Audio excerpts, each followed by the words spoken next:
મારા બધા દર્શકોને બાપા સીતારામ. અપેક્ષા છે તમે બધા મજામાં છો. ગોંડલમાં અમિત ખૂંટના મોત બાદ રોજ રોજ નવા અપડેટ. એ બાદ દિનેશ પાતર અને સંજય પંડિતનું નામ આવ્યું. ત્યારબાદ બાર એસોસિએશનની આવેદનપત્ર આપી ન્યાય માટેની માંગ કરવી, અને હવે ગોંડલમાં એક નવી જ મુહિમ કહો અથવા તો એક નવો જ મુદ્દો કહો એ શરૂ થઈ ચૂક્યો છે.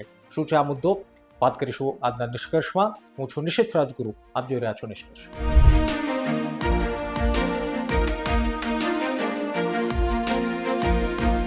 તો બાપલિયા, પહેલી વાત કે આ પહેલા અમે આપને કીધું હતું કે એક પોસ્ટ વાયરલ થઈ અને એમાં અનિરુદ્ધસિંહના સમર્થનમાં રાજકોટ કલેક્ટર ઓફિસ મોટી સંખ્યામાં લોકો ભેગા થયા અને એના દ્રશ્યો પણ દેખાડ્યા હતા. પરંતુ આજે હવે સોશિયલ મીડિયામાં એક નવી પોસ્ટ વાયરલ થઈ છે.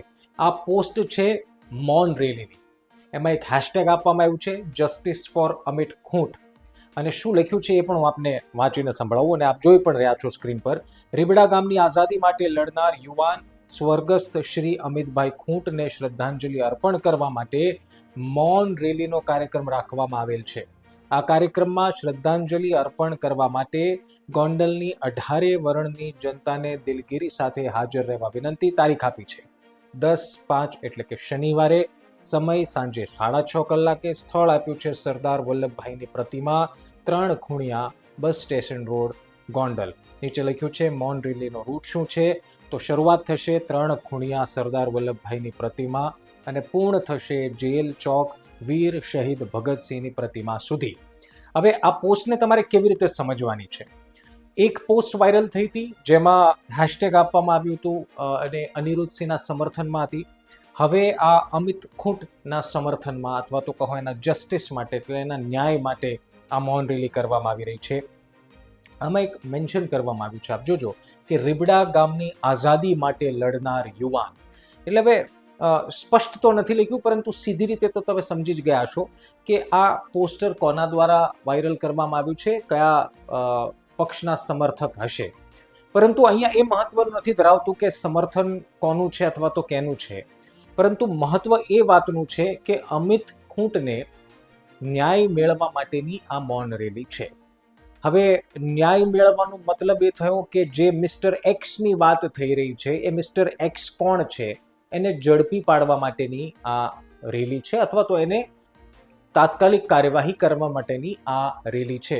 પરંતુ એક વાતનો અફસોસ પણ છે મને, કે તમે જેવી રીતે અનિરુદ્ધસિંહ ના સમર્થનમાં પોસ્ટર બન્યા, જેવી રીતે અમિત ખૂંટના જસ્ટિસ માટે લઈને ન્યાય માટે પોસ્ટર બન્યા છે, સારી વાત છે. આ પોસ્ટરની વાત કરું છું, એ સારી વાત છે. આવું જ એક પોસ્ટર રાજકુમાર જાટ માટે પણ બનવું જોઈતું હતું. આવું જ એક પોસ્ટર, આવી જ એક મૌન રેલી, આવી જ એક ન્યાય માટેની લડત એ રાજકુમાર જાટના જે મૃત્યુ થયું એની માટે પણ બનવું જોઈતું હતું.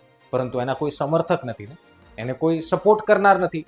એને સપોર્ટ કરનાર બાકી એમનો પરિવારજન છે અને કેટલાક ગણ્યા ગાંઠ્યા ગોંડલના લોકો હશે. તો એની માટે પણ કદાચ આવું પોસ્ટર વાયરલ થયું હોત તો આજે એના બહેન, એમની માતા, એમના પિતાને પણ એ વાતનો સંતોષ થાત કે આ જ ગામમાં જે મારા દીકરાનું મોત થયું છે ત્યાંથી જ મને કદાચ ન્યાય મળશે. પરંતુ ખેર, અમિત ખૂંટની જ્યાં સુધી વાત છે તો એક વાત સમજી લો, આ બે પક્ષ વચ્ચેની એક રાજકીય લડાઈ અથવા કહો કે રાજકીય મહત્વાકાંક્ષાઓ પાર પાડવા માટેની હોય એવી વાતો સતત પહેલા દિવસથી ચાલી રહી છે.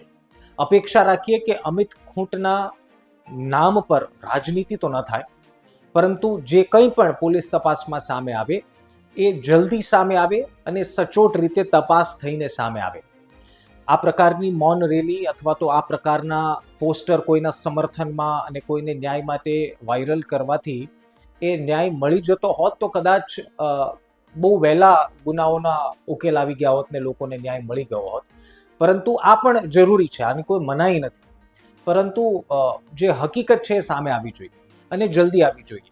અને મારી તો પોલીસ વિભાગને એ જ વિનંતી છે ને હર્ષભાઈ સંઘવીને પણ વિનંતી છે, જે હું બધા વિડીયોમાં કરું છું, કે રાજકુમાર જાટના મોત મામલે પણ આટલી જ ઝડપથી તપાસ થવી જોઈએ.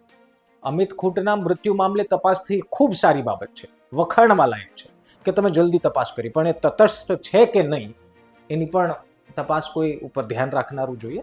એટલે એ તપાસ કરી, ઝડપી તપાસ કરી, સારી બાબત છે. આવી જ ઝડપ, આવી જ તીવ્રતા અથવા તો આવી જ ત્વરિત કામગીરીનો ઉત્સાહ જે તમે અચાનક જોવા મળ્યો એ તમે રાજકુમાર જાટમાં પણ દેખાડો એ જરૂરી છે. ફરી અપડેટ આપીશું આ જ વિષય પર. ત્યાં સુધી આપ ગુજરાત તક સાથે જોડાયેલા રહો. વિડીયો ગમ્યો હોય તો લાઈક કરો, ન ગમ્યો હોય તો મારી ભેગા બોલવાનું. હંમેશાની જેમ બાપા સત્તા.